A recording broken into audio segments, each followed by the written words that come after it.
So today I'm going to talk about a system I've been developing with my collaborator in the past few months. And this is a collaboration with Marcus from Microsoft, and Yan Seong and Gon from the Seoul National University, and Alberto from the Politecnico di Milano. So what I'm going to talk is about the prediction service system. So just to make sure that we are all on the same page, so you have your training data, you want to learn your model, and once that you learn your model, you want to deploy somewhere so that other user, external user, internal user can use your model. And this later part is usually referred to as prediction serving. So there are a couple of systems, state-of-the-art for doing prediction on the cloud. One is TensorFlow Serving from Google and Clipper from Berkeley. The goal for both of these systems is to basically provide low latency, high throughput. And as assumption, they consider models as black box objects. So using this system, when you deploy your model, it looks more or less like something like this. So you can deploy different type of system, in this case, a sentiment analysis, some image classification, and voice recognitions in a unique system. And then this is sort of a nice interface, and so you kind of separate the problem of having models and how you serve them.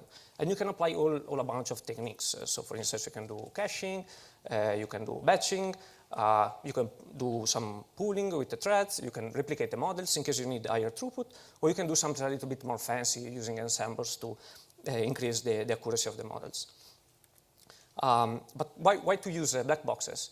In general, it's easier to implement, right? You simply kind of have you treat your model as a black box, you put it in your system, and it works. Beautiful. It's also general in the sense it's completely separation of concerns. So it doesn't matter what type of model you deploy, it works in the system. And one problem is that there is no unified model specification format, right? And Onyx is a step in this direction, so we'll see if it will be eventually successful. And overall, it's good practice. So in fact, if you download this beautiful document, Rules of Machine Learning Best Practice for ML, there's actually a section that is talking about training service queue. And there is a rule number 32, that say reuse code between your training pipeline and your serving pipeline whenever possible. Okay? But yeah, of course, this is just rule number 32, so probably it's not that important because at the end. So let's open the black box. And what we find inside the black box is appraisal. I mean actually a graph of operators. In this case, I'm taking I'm using a sentiment analysis model that is implemented using Microsoft internal machine learning toolkit, IMLT in short.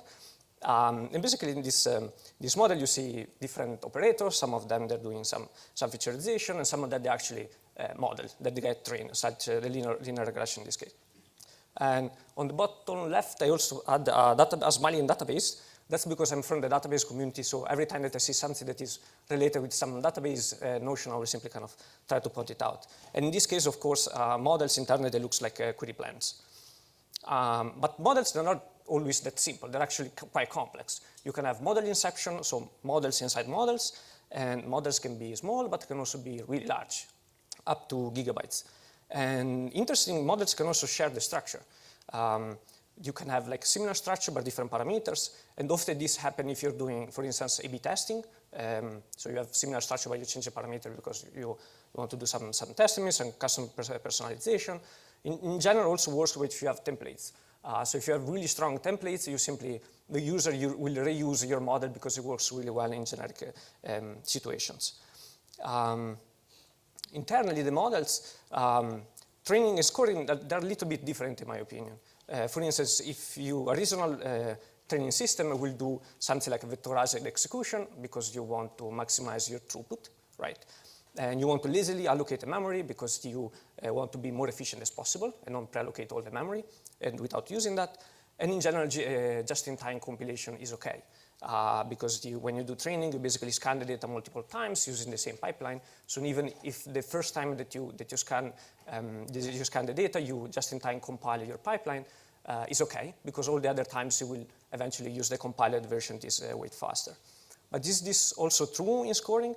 So this is a little bit difference between if you want to optimize your scoring model for like throughput or latency. In this case, you might want to do some more like pipeline execution instead of vectorized. And even for when you allocate the memory, you might want to avoid lazy allocation because that means that around your data path, you're basically adding some latency because you're allocating memory. So you might want to kind of have some pool of memory outside. So you will be a little bit more less efficient, but you can reuse memory for multiple models. And another thing is you might want to avoid the just-in-time compilation. This in general for SLA because the first time that you score the model, you have completely different latency respect to the following time when you have already compiled your model. So in general, the goal that we had with Pretzel are to serve requests for many models. So as we saw, many models actually share the structure and often also the parameters. So we want to try to compact as many models as possible in one single box because that is basically what is making money for Microsoft. So having multiple models running our service in high utilization. And of course, we want also to do that with low latency and high throughput. And basically what the approach that we come up with is really similar to a database. So basically we have an offline phase and an online phase. In the offline phase, we get as input the models and we do a simple analysis of the graph of the model. And we basically try to see if we already saw that parameter for the models and we cache all the parameters that we already saw before. And we also do some analysis so that we try to compile operators together if we can. And we call this, when we compile operators together, we call them stage. Then on the online phase, when we basically get some request, we treat the request as a sort of parameterized query. So you get the stage related to that model, and we simply feed in the parameters, and then we score using an event-based sort of scheduling. Does it work? So this is, we try with the sentiment analysis model that I showed you before. And we have a little bit around 300 versions, different versions for this model. And basically with different parameters, so similar structure, but different parameters. And the one we found out is that we were able to definitely reduce the memory usage about 40 times because exactly we are able to reuse the parameters. And regarding the latency, this I'm showing some peak latency for some of the models. We basically are around 80 times faster for the cold case because we are able to we don't allocate the memory lazily, and we do we avoid that we do ahead of time compilation, and we are around 3 times faster for the hot case. And even here, as you can see, the difference between the hot and the cold case is going from 3 order of magnitude from 2 order of magnitude.